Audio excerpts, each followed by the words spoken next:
Welcome back everyone to the channel where we fearlessly empower others to reach their full potential. In this act, we are going to cover the 5 secrets to asking a better question. The reason why we're going to learn that is we want to build a deeper, a better bond and connection, not only with the Lord, but with our team, with our family.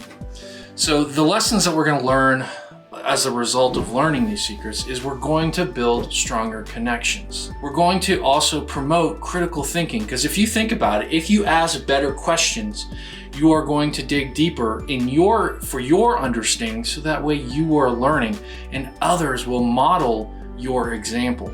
Next, to discern God's will, you have to ask the hard questions. If you do not understand the context of what he is saying in the Bible, it will be very hard to discern his will. Next, you will foster a learning mindset, not only for yourself, but for all of those that you come in contact with. Well, I would like to start off with a quote. The quality of your life is directly related to the quality of the questions that you ask yourself. And that's from Tony Robbins. So are you asking yourselves those hard questions about, like, what's your purpose in life? How am I going to make a dent in the universe? Things of that nature. Do I truly understand this chapter or this verse of what God is telling me, etc.?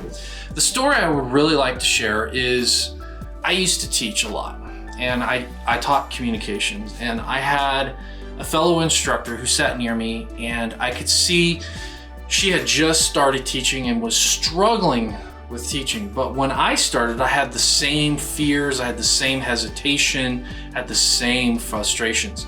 By asking her questions, by actively listening, by kind of asking her why she felt the way she did, why she was apprehensive, and kind of digging and letting her do most of the talking and me asking questions, she got to a good conclusion and her anxiety was much less. And so she crushed it her first time. She was more than qualified, and I think the students loved her for that. So by asking better questions, we become better listeners and better problem solvers for those around us. The verses that we focus on this week are Proverbs 15:14. The discerning heart seeks knowledge, but the mouth of a fool feeds on folly. Proverbs 18:15. The heart of the discerning acquires knowledge, for the ears of the wise seek it out. James 1:5. If any of you lacks wisdom, you should ask God, who gives generously to all without finding fault, and it will be given to you. The main meat of this is going to be the 5 secrets that I will share with you for asking better questions. But don't forget what the end result of these are supposed to be about.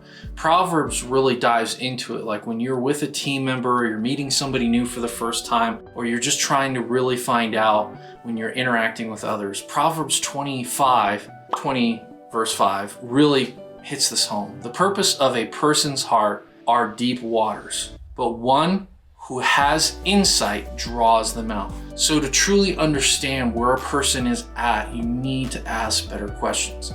Here are 5 steps to help you do that. First, listen attentively. So if they have a problem, whether it's at work or if it's a family situation, maybe your kids are maybe going through something, maybe you have a sibling that's going through something, listen first.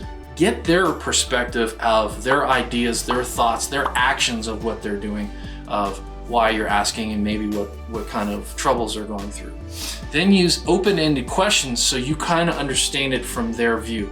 So it's one thing that somebody can tell you a story, you may not understand the story at all.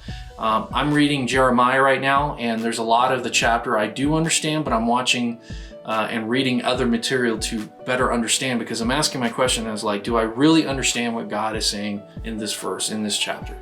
So ask yourself and encourage your team to also ask open-ended questions. So this way you can get more detail and further understand how the other person feels. Avoid asking yes or no questions, because they're really not going to help you for your learning, for your understanding. Next, ask follow-up questions. Now this has a twofold benefit. Number one, it allows you to have a chance to add clarity. So you can ask clarifying questions. Remember, go back to the first one, the second step, which is open-ended questions. Next, it shows the person that you are listening. as we discussed in previous act, when somebody is listening is when they feel like they've been heard, okay? So this is what this asking follow-up questions is so vitally important. Next, be respectful. This is not a time to be judgmental, to say you're wrong, to be dismissive of their opinion. You really need to just listen and absorb their views, their opinions and experiences, and make them valid, okay? It's important that this is not the time that you disagree, and this is the time that you try to understand. Next, share your own thoughts and experiences. Why this is so important is because they now have a companion. They have somebody who has been through maybe what they've been through. And by you doing this, you're able to share an experience, share in a story together. And that's very important to build trust, to build a connection with that person. The personal challenge for this week. Let me start off with Matthew 7:7. Ask and it will be given to you. Seek and you will find. Knock and the door will be open to you. One exercise is, and I've said this before, is to practice journaling. First, start the journal in a time of the day that is most convenient for you. So for me, it's at the end of the day where I can look and analyze the rest of my day. I start by asking myself some open-ended questions. How did I do today? What did I learn today? How did I apply the verses I read today? Very open questions. Now, next, I need to be honest when I write my response in my journal. You have to be brutally honest, otherwise you won't grow. If you don't know where you are at today, you will never be able to seek a better tomorrow. So it's important that you write freely and honestly. Next, ask yourself follow-up questions. So even though this is important when you're dealing with your team or other folks, follow-up questions allow you to better analyze your responses. And then last but not least, reflect on your answers. Take time to allow your brain to process through those. So, especially if you're reading on the Bible, and a lot of times we just read and we gloss over. And if you read the Bible every day, sometimes you just might do it out of habit and you're not reflecting on God's word. And we need to renew ourselves in the word every day. But even if you're with somebody else, if you don't reflect on that and you just get to a response, you may not fully understand what you're trying to share. So this will give you better insight, not only on your thoughts, but others' thoughts and things of that nature. The team challenge. So by asking a better question, we are empowering our teams to foster curiosity, open-mindedness, and a willingness to learn. Remember that learner's mindset?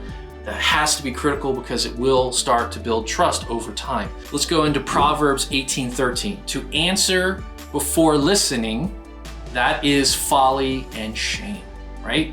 You need to listen before you answer. Let's just say, for example, let's have a problem where we missed a deadline.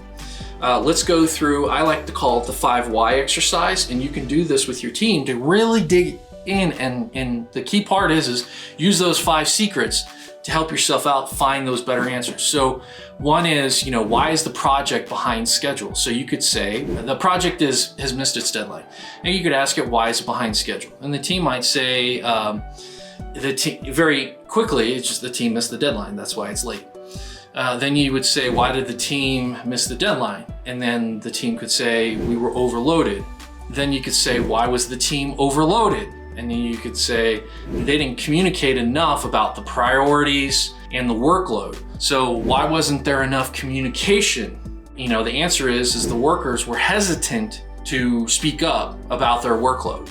Okay, why were they hesitant to share their workload?